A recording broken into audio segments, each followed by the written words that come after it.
اسلام آباد سے ڈاکٹر عدنان کیانی کی رپورٹ شامل کرتے ہیں۔ اسلام آباد جیسے خوبصورت شہر کے مضافات میں گھکڑوں کا بنایا ہوا پہلا اسلامی تاریخی قلعہ ہے، جو حکومتی عدم دلچسپی کی وجہ سے ٹوٹ پھوٹ کا شکار ہو چکا ہے۔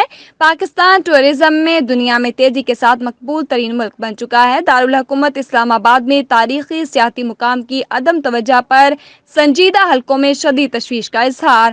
تنظیم احباب فکر و عمل کے صدر راجہ عبدالسلام کیانی کی دعوت پر ڈپٹی ڈائریکٹر محکمہ آرکیالوجی اینڈ میوزیم اسلام آباد ڈاکٹر طاہر سعید نے محکمہ کے انجینئرز اور دیگر سٹاف کے ہمراہ قلعہ پھروالہ کا دورہ کیا۔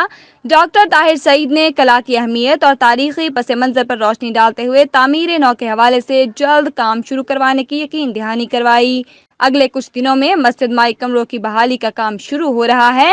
اس موقع پر گھکڑ خاندان کے راجہ اسد کیانی، فیض سلطان گھکڑ، ڈاکٹر عدنان کیانی، راجہ حفیظ کیانی، راجہ عثمان کیانی اور جہان ٹی وی کے سی ای او وقار الزمان کیانی اور دیگر میڈیا نمائندگان اور مقامی افراد بھی موجود تھے۔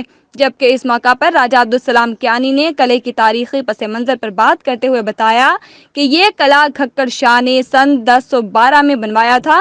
یہ قلعہ سن 1765 تک گھکڑوں کا دارالخلافہ رہا۔ اس قلعے کی خستہاری کو دیکھ کر راجہ عبدالسلام کیانی نے 3 سال پہلے متعلقہ وفاقی وزیر سے ملاقات کی اور باقاعدہ طور پر اس کی بحالی کی درخواست پیش کی۔